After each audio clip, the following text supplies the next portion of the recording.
Le vent glacial de décembre 1878 sifflait à travers les vignobles endormis de Lausanne, portant avec lui les murmures d'une tempête qui s'annonçait terrible.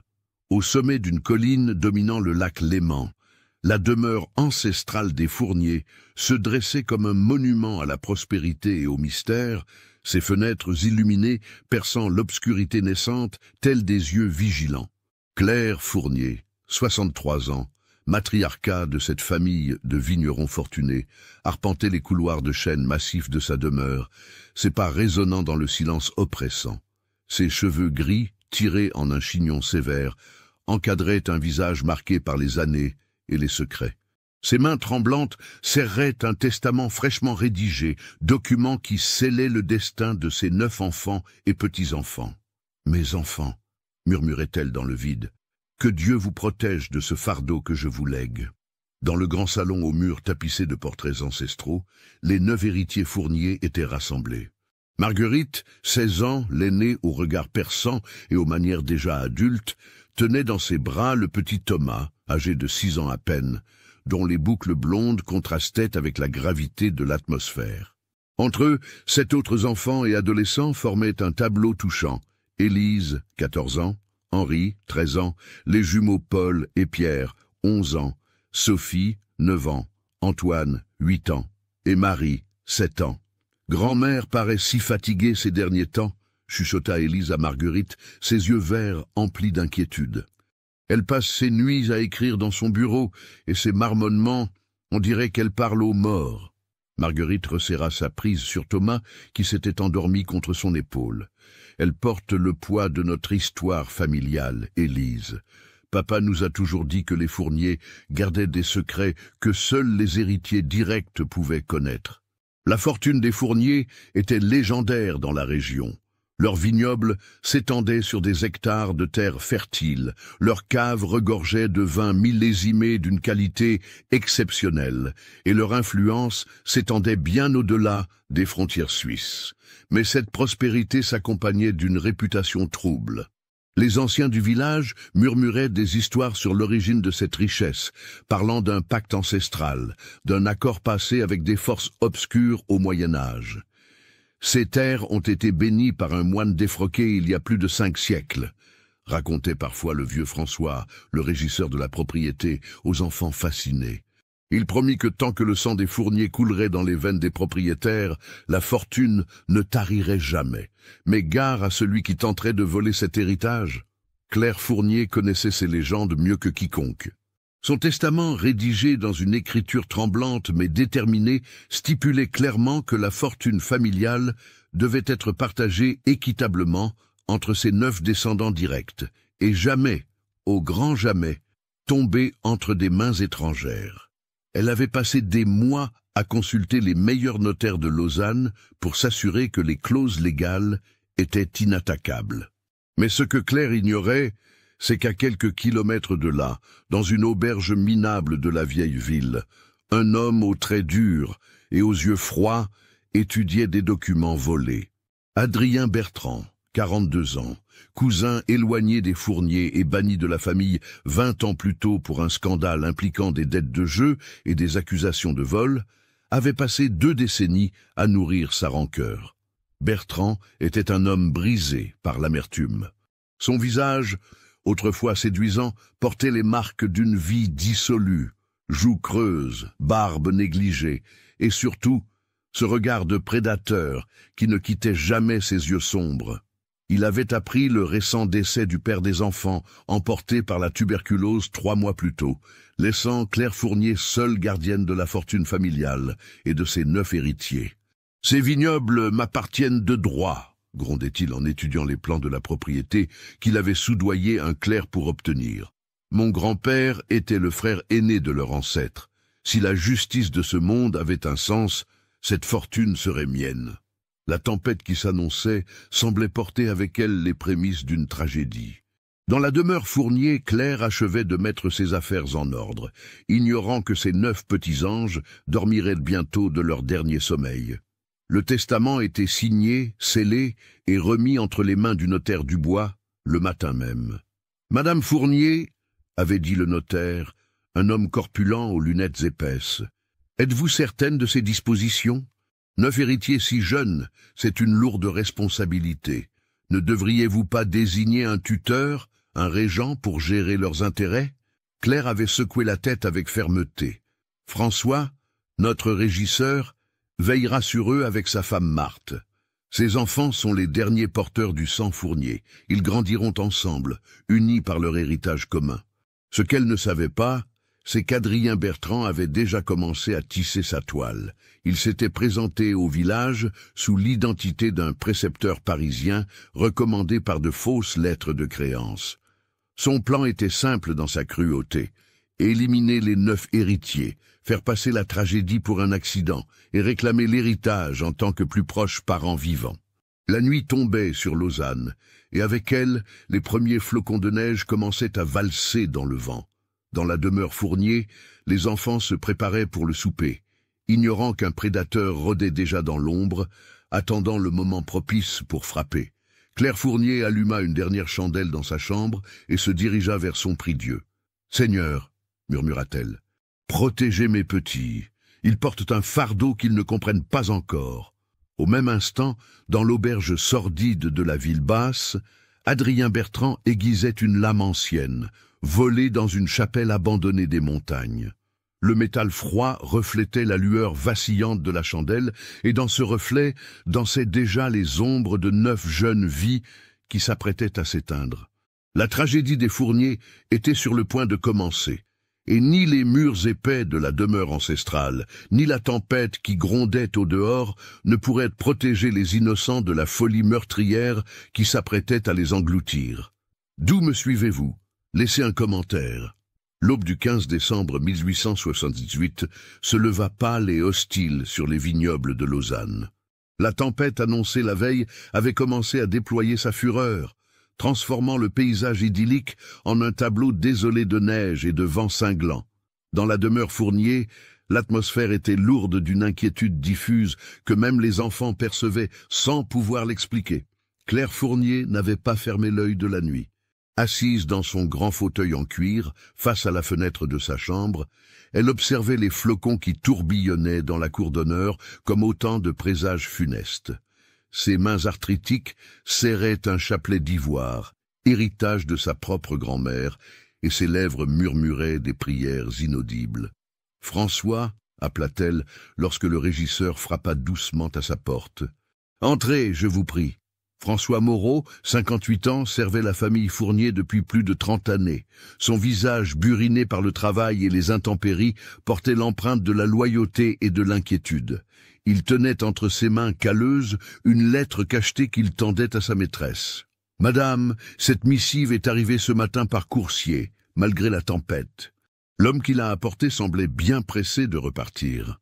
Claire brisa le sceau de cire rouge et déploya la lettre. L'écriture était élégante, presque maniérée, mais quelque chose dans les mots qu'elle lisait faisait naître un frisson d'angoisse le long de son échine. « Honorée Madame Fournier, j'ai l'honneur de me présenter à vous, Adrien Bertrand, précepteur diplômé de la Sorbonne, spécialisé dans l'éducation des enfants de bonne famille. Ayant appris par des connaissances communes le récent décès de monsieur votre fils, et soucieux du bien-être intellectuel de vos 9 petits-enfants, j'ose me permettre de vous proposer mes services. Mes références sont excellentes, et ma méthode pédagogique allie rigueur classique et ouverture d'esprit moderne. Dans ces temps difficiles où l'éducation des héritiers de grandes familles revêt une importance cruciale, peut-être trouverez-vous en moi l'aide précieuse dont vous avez besoin. Je me permettrai de me présenter à votre demeure ce jour même vers les 3 heures de l'après-midi afin de solliciter un entretien.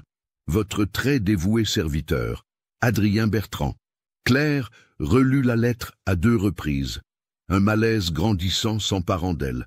Ce nom, Bertrand, il lui disait quelque chose, mais quoi exactement? François, ce nom vous évoque-t-il quelque chose? Adrien Bertrand. Le régisseur fronça les sourcils, réfléchissant intensément. Bertrand, Bertrand. Attendez, madame. Il me semble, oui. N'y avait-il pas un Bertrand dans la famille, il y a bien longtemps? Un cousin de feu, votre beau-père?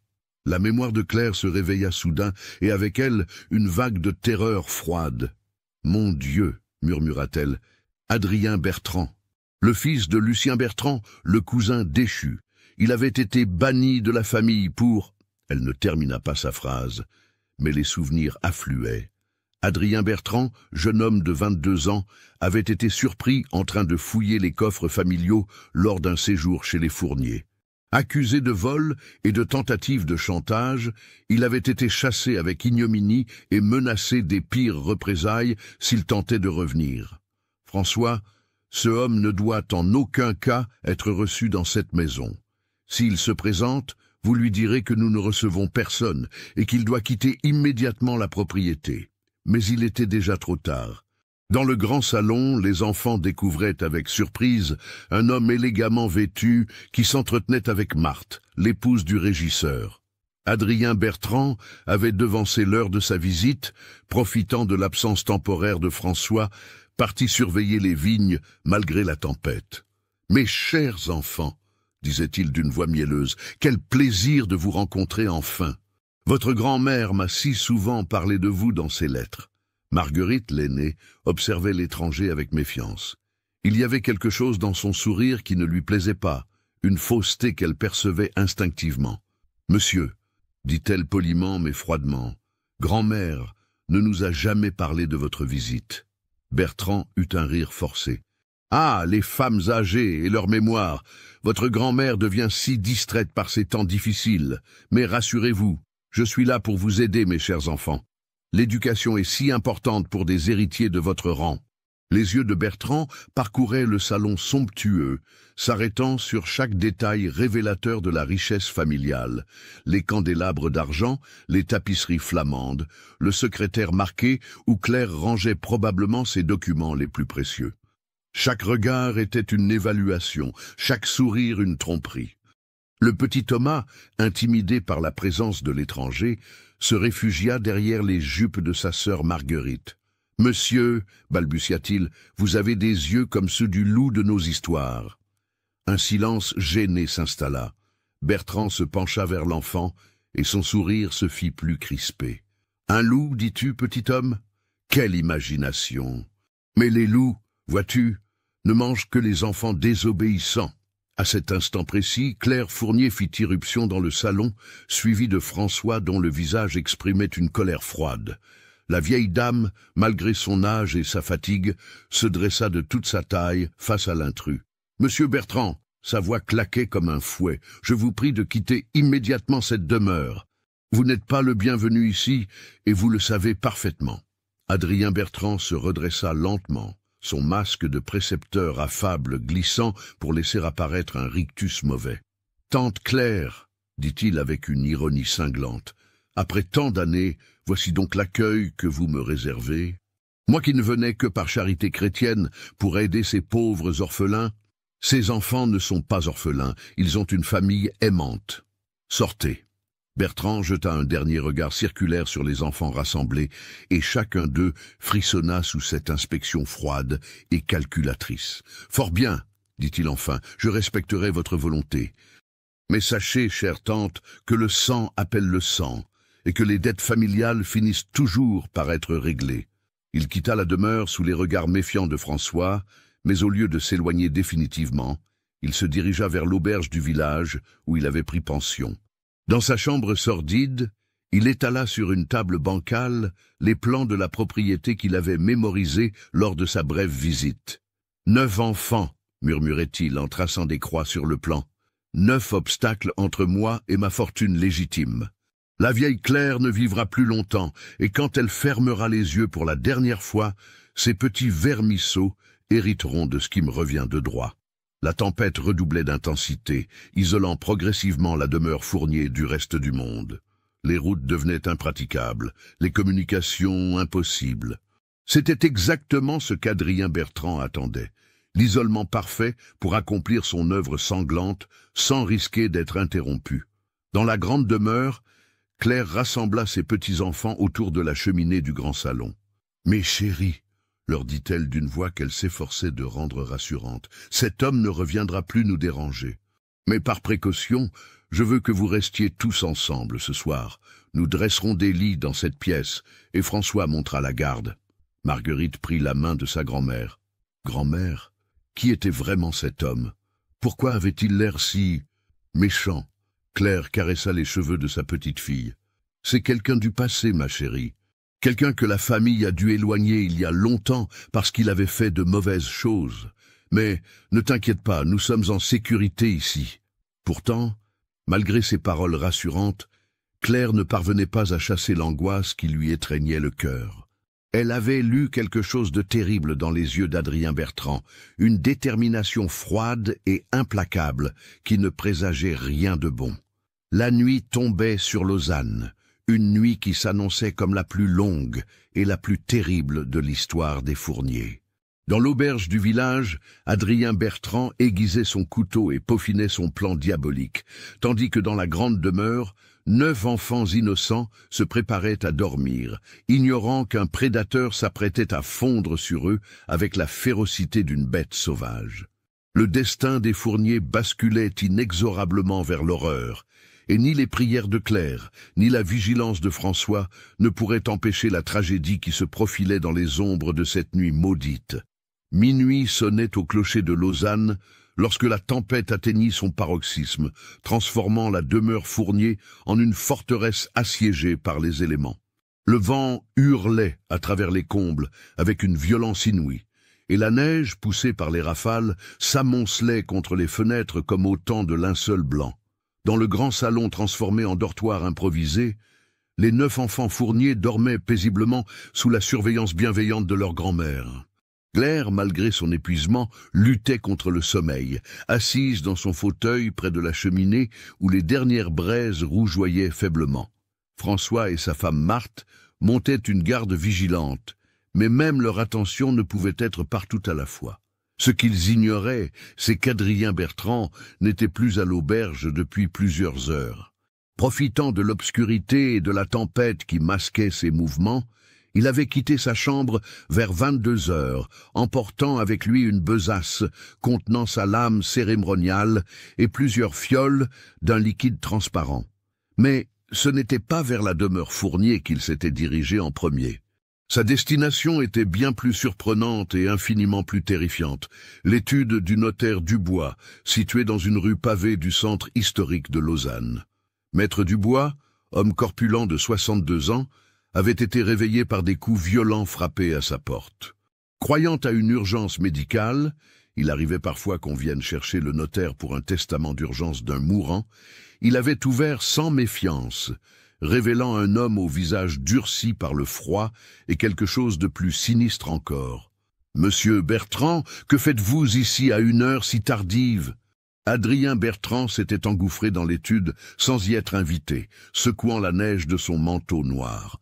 Ses yeux brillaient d'un éclat fiévreux, et le notaire remarqua immédiatement la bosse suspecte sous sa veste, là où se dissimulait certainement une arme. « Maître Dubois, j'ai besoin de consulter le testament de Claire Fournier, immédiatement. » Le notaire recula instinctivement. « Monsieur, vous n'ignorez pas que les dispositions testamentaires sont confidentielles et que seuls les héritiers légaux... »« Je suis un héritier légitime. » La voix de Bertrand claqua comme un coup de fouet dans le silence de l'étude. « Ma grand-mère était Céleste Fournier, sœur du patriarche Édouard. J'ai des droits sur cette succession. » Maître Dubois secoua la tête avec fermeté. « Monsieur Bertrand, votre parenté avec les Fournier a été légalement rompue il y a 20 ans, suite à votre bannissement pour malversation.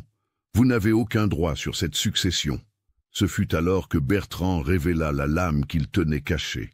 Le métal ancien, gravé de symboles religieux, reflétait la lueur des chandelles de l'étude.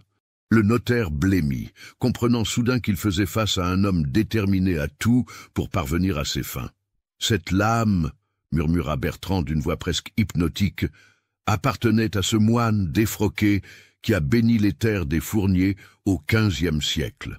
Elle a déjà servi à sceller des pactes de sang. Ce soir, elle servira à récupérer ce qui m'appartient. Vous n'allez pas... Les enfants sont innocents. » Bertrand eut un rire glacial. « Innocents ? Ils portent le sang maudit des Fournier. Il grandirait pour perpétuer cette lignée qui m'a volé mon héritage. Non, maître Dubois, cette nuit, la justice sera rendue. La suite de cette conversation ne fut jamais rapportée par aucun témoin, car il n'y en eut aucun. Quand les autorités découvriraient le corps du notaire 3 jours plus tard, elles trouveraient l'étude saccagée et le testament des Fournier disparu. Mais ce qu'elles ne découvriraient jamais, c'est la véritable raison de ce meurtre et la révélation terrifiante qu'avait faite Bertrand cette nuit-là. Car en fouillant frénétiquement les archives de l'étude, Adrien Bertrand avait mis la main sur des documents qui changeaient tout. Les registres généalogiques complets de la famille Fournier remontant sur 5 siècles. Et ce qu'il y découvrit le figea d'horreur avant de décupler sa rage meurtrière. Les 9 enfants qui dormaient paisiblement dans la demeure familiale n'étaient pas tous des Fournier de sang pur. 7 d'entre eux étaient effectivement les petits-enfants légitimes de Claire, mais 2, Sophie et Marie, les 2 fillettes de 9 et 7 ans, étaient en réalité des enfants adoptés, recueillis par la famille après la mort de leurs parents dans un incendie. Cette révélation aurait dû réjouir Bertrand. Moins d'héritiers légitimes signifiait une part plus importante de l'héritage. Mais ce qu'il lut ensuite dans un document caché au fond d'un tiroir secret transforma sa cupidité en folie meurtrière absolue. Claire Fournier, dans un codicille secret rédigé 6 mois plus tôt, avait légué l'intégralité de sa fortune personnelle, soit la moitié de l'héritage total, à ses 2 fillettes adoptées, en reconnaissance de l'amour inconditionnel qu'elles avaient apporté à la famille dans les moments difficiles. Les 7 autres enfants se partageraient les vignobles et les biens immobiliers, mais la fortune liquide, les coffres remplis d'or et de bijoux, les titres de propriété les plus précieux, tout cela revenait à Sophie et Marie. « Ces petites vermines !» hurlait Bertrand dans l'étude ensanglantée, brandissant le codicille. « Elles n'ont même pas une goutte de sang, Fournier, et elles héritent de plus que tous les autres réunis. Si cette histoire macabre vous a donné des frissons, partagez-la avec un ami qui aime les contes d'horreur. » Cette découverte changeait radicalement la donne. Si Bertrand éliminait tous les enfants, l'héritage reviendrait effectivement aux plus proches parents vivants, lui-même. Mais s'il laissait vivre ne serait-ce qu'un seul des héritiers légitimes, ses chances de récupérer la fortune s'amenuiseraient considérablement. Il était près de 2 heures du matin quand Bertrand acheva de mettre l'étude à sac et entreprit sa marche macabre vers la demeure Fournier. La tempête lui servait d'allié, couvrant le bruit de ses pas et rendant sa silhouette invisible dans le tourbillon de neige. Il connaissait parfaitement la disposition des lieux grâce à sa visite de l'après-midi et aux souvenirs de sa jeunesse, quand il était encore reçu dans la famille. La lame cérémoniale pendait à sa ceinture, et dans sa besace, les fioles de chloroforme qu'il avait dérobées chez un apothicaire complice lui permettraient d'endormir ses victimes avant de les achever. Il ne voulait pas de cris, pas de lutte, pas de traces suspectes qui pourraient éveiller les soupçons. Chaque meurtre devait paraître paisible, comme si les enfants s'étaient éteints dans leur sommeil. 9 petites vies pour une fortune immense, murmurait-il en progressant vers la demeure. Le calcul est simple. Ce qu'Adrien Bertrand ignorait, c'est que ces crimes de cette nuit ne resteraient pas impunis. Car dans l'ombre de la tempête, un témoin improbable observait ses mouvements. Le vieux berger Augustin Moreau, qui gardait ses moutons dans un abri de fortune construit à flanc de colline. Insomniaque depuis des années, le vieil homme avait l'habitude d'observer les alentours durant les nuits de tempête, veillant sur son troupeau et sur la propriété des Fournier, dont il était le voisin. Augustin vit la silhouette furtive progresser vers la demeure, et quelque chose dans cette démarche prudente et calculée éveilla son instinct de danger. Sans bruit, il empoigna son bâton de berger et se mit en route, décidé à découvrir l'identité de ce rôdeur nocturne. Dans la grande demeure, Claire Fournier se réveilla en sursaut, alertée par un bruit qu'elle n'arrivait pas à identifier. Un léger grincement, comme si quelqu'un tentait de forcer une serrure. Elle tendit l'oreille, mais seuls lui parvinrent les pleurs du vent et les craquements familiers de la vieille bâtisse. « François » appela-t-elle doucement. Pas de réponse. Le régisseur s'était assoupi dans son fauteuil près de la porte d'entrée, épuisé par cette longue veille. Sa femme Marthe dormait dans un recoin du salon, près des enfants. Claire se leva doucement et se dirigea vers la fenêtre. Ce qu'elle aperçut dans la cour lui glaça le sang. Une silhouette sombre, penchée sur la porte de la cave, qui s'activait avec des gestes précis et méthodiques. L'intrus avait trouvé le passage secret que seuls les Fournier connaissaient, une ancienne entrée de service donnant directement accès aux caves, puis, par un escalier dérobé, aux étages supérieurs. « Mon Dieu !» murmura-t-elle. « Il est là. Il est entré. » Elle voulut crier pour réveiller François, mais sa voix se brisa dans sa gorge. La peur, une peur animale et primitive, la paralysait complètement. Elle ne pouvait que regarder, impuissante, l'ombre de la mort s'introduire dans sa demeure pour venir faucher ses 9 petits anges. Adrien Bertrand progressait maintenant dans les caves, sa lanterne sourde éclairant faiblement les voûtes de pierre séculaires. Il connaissait le chemin, monter l'escalier dérobé, traverser le couloir des domestiques, puis atteindre le grand salon où dormaient ses victimes. Chaque marche gravie le rapprochait de son objectif. Chaque pas résonnait comme un glas dans le silence de la demeure endormie. Et dans sa main crispée sur la lame cérémoniale, la mort elle-même semblait danser, impatiente de commencer son œuvre sanglante. La tragédie des Fournier entrait dans sa phase la plus terrifiante, et ni les prières muettes de Claire, ni les gémissements du vent ne pourraient arrêter le massacre qui s'apprêtait à transformer cette nuit d'hiver en cauchemar éternel. 3 heures du matin. Dans le grand salon de la demeure Fournier, transformé en nurserie de fortune, 9 enfants dormaient paisiblement sous leur couverture de laine, inconscients du danger mortel qui montait vers eux depuis les caves. Leurs respirations innocentes formaient une douce symphonie dans la pénombre, ponctuée par les crépitements des dernières braises dans l'âtre. Adrien Bertrand émergea de l'escalier dérobé comme une ombre maléfique, ses pas étouffés par les épais tapis persans qui recouvraient les couloirs.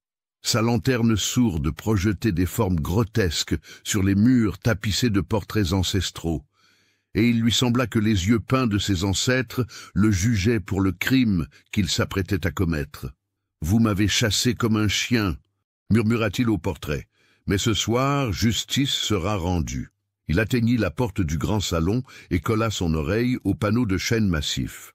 À l'intérieur, tout était silence, à l'exception des ronflements paisibles de François qui montait la garde dans son fauteuil près de la cheminée. Bertrand sortit de sa besace la première fiole de chloroforme et imbiba un mouchoir de tissu. Il lui suffirait d'ouvrir la porte, de neutraliser silencieusement le régisseur, puis de procéder méthodiquement à l'élimination des 9 héritiers. Mais au moment où sa main se posait sur la poignée, un bruit inattendu le figea. Des pas dans l'escalier principal, accompagnés d'une voix tremblante mais déterminée. « François! François! Réveillez-vous! Il y a quelqu'un dans la maison !» Claire Fournier descendait l'escalier aussi vite que ses vieilles jambes le lui permettaient, une chandelle à la main et la terreur dans les yeux. Elle avait fini par surmonter sa paralysie initiale et tentait d'alerter ses protecteurs. Bertrand jura intérieurement. L'effet de surprise était compromis. Il fallait agir vite, très vite, avant que l'alarme ne soit donnée et que les enfants ne se réveillent. Il poussa brutalement la porte du salon et bondit vers François qui ouvrait des yeux hagards. Le mouchoir imbibé de chloroforme s'abattit sur le visage du régisseur avant que celui-ci n'ait pu pousser un cri. François se débattit quelques secondes, puis s'affaissa dans son fauteuil inconscient. « François !» La voix de Claire résonnait maintenant depuis le hall d'entrée. « Quelque chose ne va pas, réveillez-vous !» Marthe, l'épouse du régisseur, s'éveilla dans son recoin près des enfants. Dans la pénombre, elle ne distinguait qu'une silhouette penchée sur son mari, mais instinctivement, elle comprit le danger. « Au secours! À l'assassin !» cria-t-elle de toutes ses forces. Son cri réveilla brutalement les 9 enfants. Marguerite, l'aînée, se dressa sur son lit de fortune et aperçut l'intrus.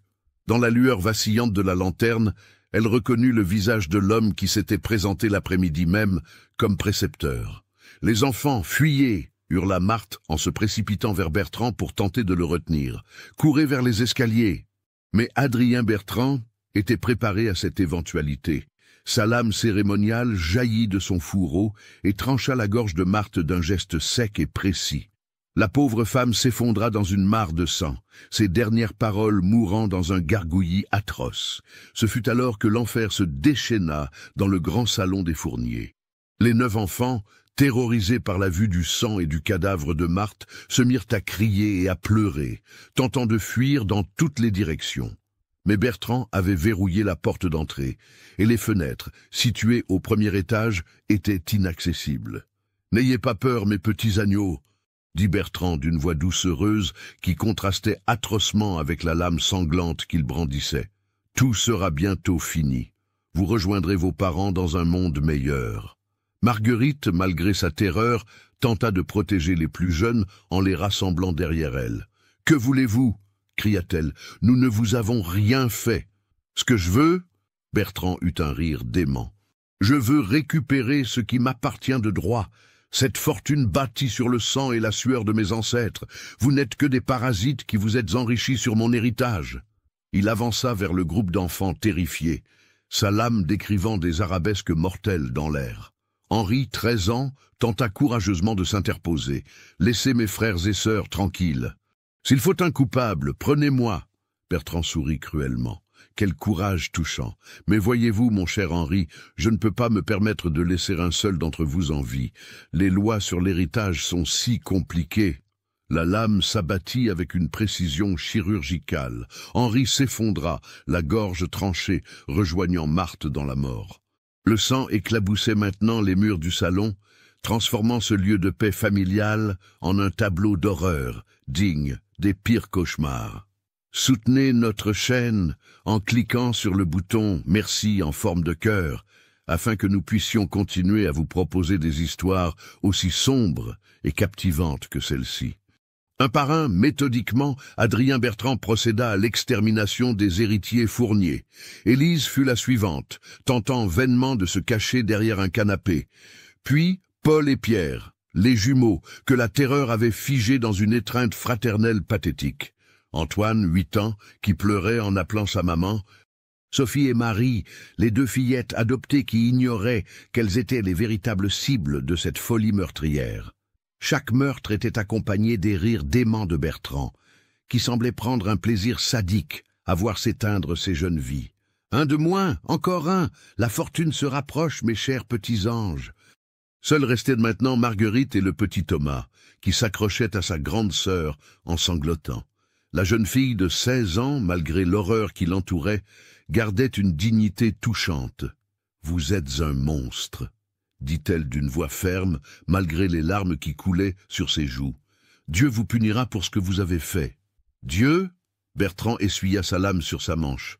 « Dieu était absent quand votre famille m'a volé mon héritage. Il est absent ce soir aussi. Il n'y a que moi, ma lame et la justice. » Il leva son arme pour porter le coup fatal à Marguerite, mais au moment précis où la lame allait s'abattre, la porte du salon explosa littéralement sous la poussée conjuguée de Claire Fournier et du vieux berger Augustin Moreau. Le berger avait suivi Bertrand jusqu'à la demeure et, entendant les cris d'agonie, avait défoncé la porte d'entrée avec son épaule robuste malgré ses 70 ans. Le spectacle qui s'offrait à eux dépassait tout ce que l'imagination humaine pouvait concevoir. 7 corps d'enfants baignant dans leur sang, un homme démente brandissant une lame rougie et les 2 derniers survivants acculés contre la cheminée. « Arrêtez, assassin !» rugit Augustin en se précipitant vers Bertrand, son bâton de berger levé comme une massue. Mais Adrien Bertrand n'était plus qu'une bête sauvage. La vue de ces témoins gênants décupla sa fureur. Il se retourna vers le berger et plongea sa lame dans le ventre du vieil homme. Augustin s'effondra en gémissant, mais dans un dernier effort héroïque, il parvint à saisir la cheville de Bertrand et à le faire trébucher. Claire Fournier, rassemblant les dernières forces de ses 63 ans, se précipita vers ses 2 petits-enfants survivants. « Marguerite, Thomas, venez, nous devons fuir. » Mais où fuir? La tempête faisait toujours rage au dehors, les routes étaient impraticables, et Bertrand, malgré sa chute, se relevait déjà, plus déterminé que jamais à achever son œuvre sanglante. « Personne ne sortira vivant de cette maison, hurla-t-il, sa voix résonnant dans le salon transformé en charnier. Personne! Il se rua vers Claire et les enfants. Mais au moment où sa lame allait frapper, un événement inattendu changea le cours de cette nuit maudite. Le petit Thomas, dans sa terreur absolue, avait renversé un chandelier qui roula vers la cheminée. Les braises rougeoyantes mirent le feu aux rideaux de velours, et en quelques secondes, les flammes commencèrent à lécher les boiseries anciennes du salon. « Le feu !» cria Marguerite. « La maison prend feu !» Bertrand s'immobilisa, réalisant soudain que les flammes menaçaient de détruire non seulement ses victimes, mais aussi tous les documents et preuves qui pourraient établir ses droits sur l'héritage. Si la demeure brûlait entièrement, avec elle disparaîtraient tous les titres de propriété, tous les actes notariés, toute trace de la fortune des Fournier. « Non !» hurla-t-il, « pas le feu, pas maintenant !» Il se précipita vers la cheminée pour tenter d'étouffer les flammes, oubliant momentanément ses victimes. C'était l'occasion que Claire attendait. Empoignant Marguerite d'une main et Thomas de l'autre, elle les traîna vers l'escalier dérobé par lequel Bertrand avait pénétré dans la demeure. « Vite, mes chéris, par les caves, c'est notre seule chance !» Ils disparurent dans les entrailles de la demeure, tandis que derrière eux, Adrien Bertrand luttait désespérément contre les flammes qui gagnaient du terrain. Mais le feu avait une longueur d'avance, et bientôt, le grand salon ne fut plus qu'un brasier rugissant où dansaient les ombres de 7 enfants assassinés et de leurs bourreaux. La nuit du 15 décembre 1878 restera à jamais gravée dans les annales criminelles de la Suisse comme la nuit la plus sanglante de l'histoire de Lausanne. Mais elle n'était pas encore terminée, et les ultimes révélations qui l'attendaient allaient dépasser en horreur tout ce qui s'était déjà produit dans cette demeure maudite. L'aube du 16 décembre 1878 se leva sur un paysage de désolation.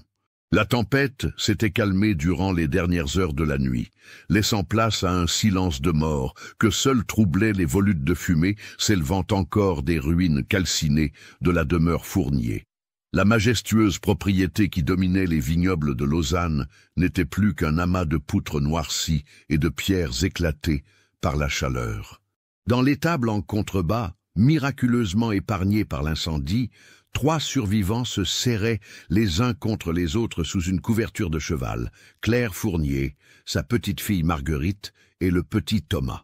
La vieille dame, épuisée par les épreuves de cette nuit d'horreur, serrait contre elle ses 2 derniers trésors, les ultimes héritiers d'une lignée désormais maudite. « Grand-mère » murmura Marguerite, ses yeux encore rouges de larmes et de fumée. « Les autres, Henri, Élise, les jumeaux, ils sont tous. » Claire hocha douloureusement la tête. « Oui, ma chérie, ils sont tous partis rejoindre leurs parents au paradis.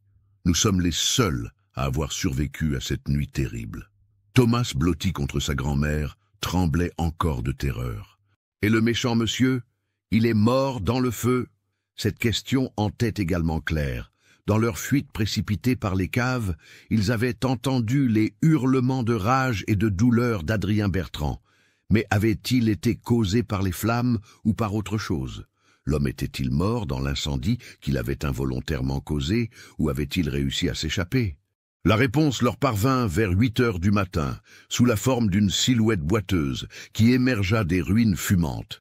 Adrien Bertrand avait survécu, mais la nuit l'avait transformé en un spectre de lui-même.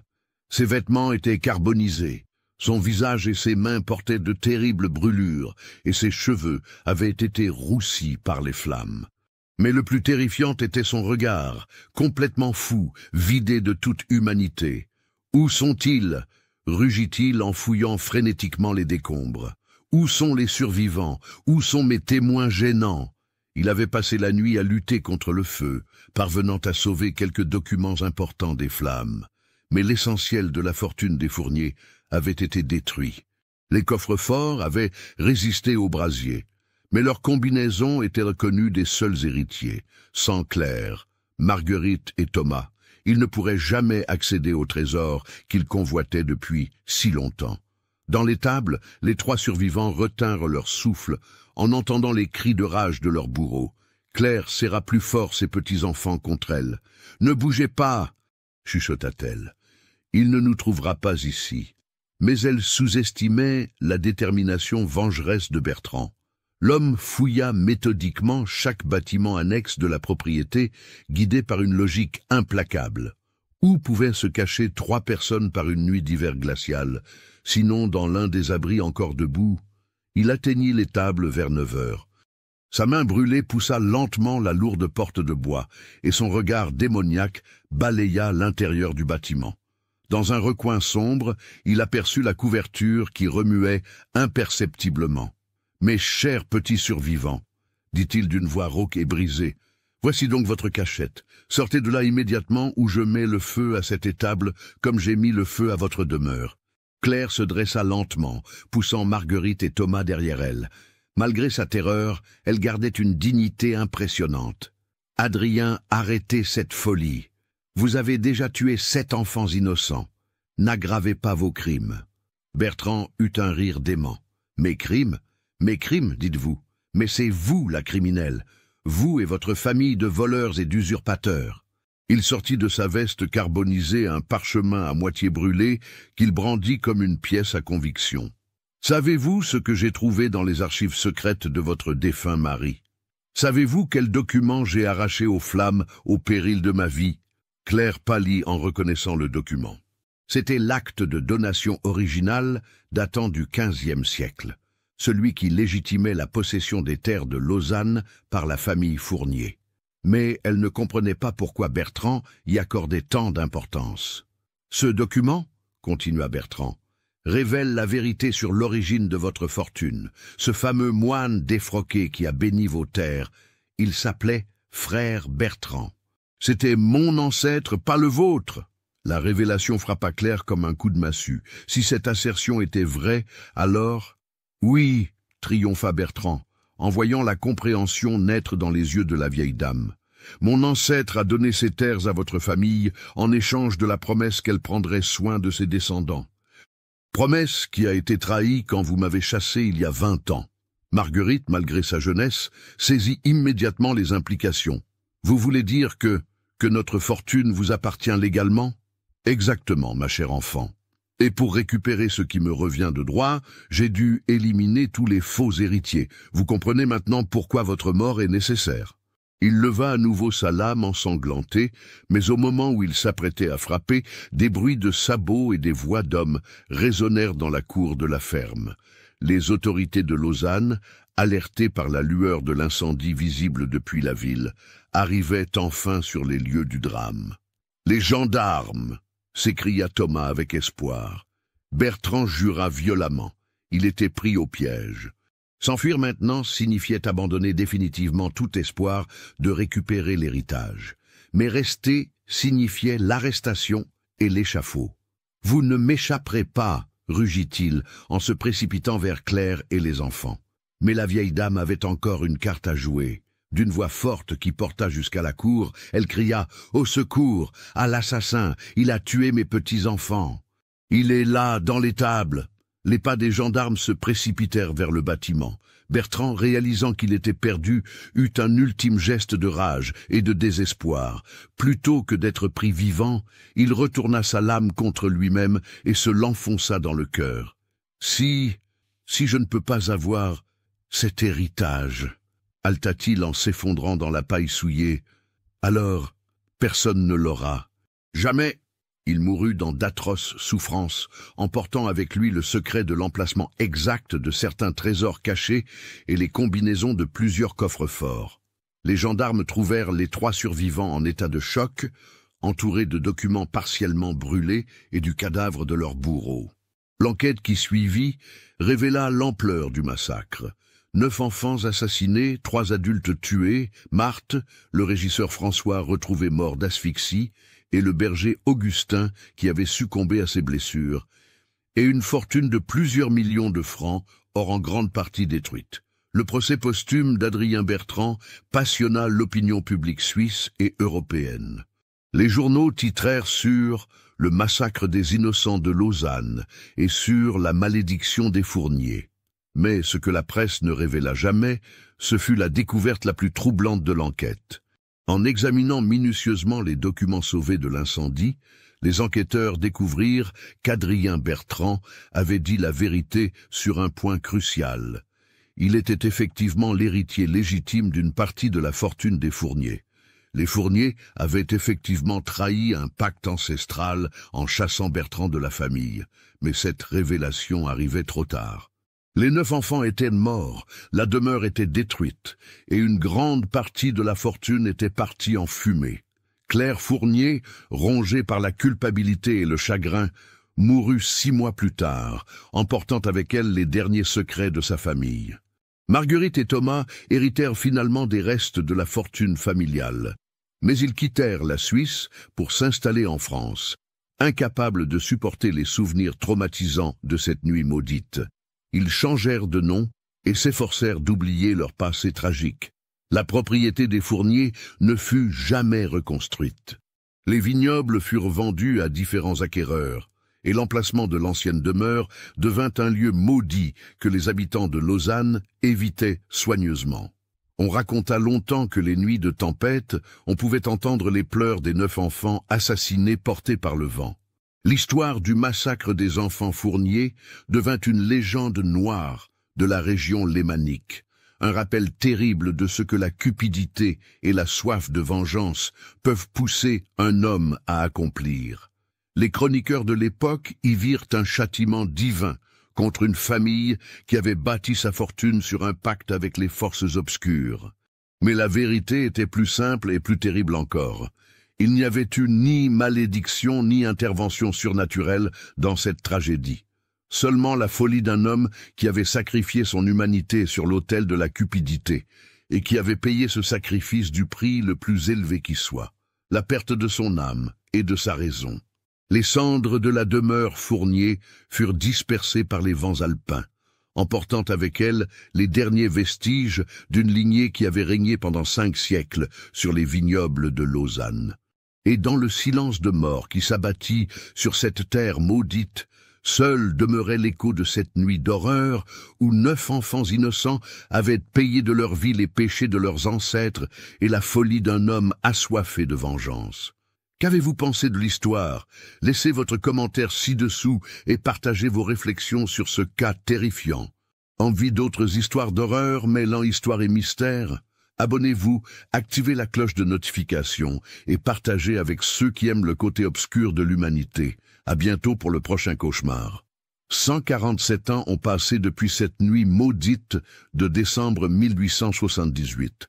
Aujourd'hui encore, les habitants de Lausanne évitent de parler du massacre des enfants Fournier, comme si prononcer ce nom pouvait réveiller les démons du passé. Sur l'emplacement de l'ancienne demeure, un petit square public a été aménagé avec 9 arbres plantés en mémoire des victimes innocentes.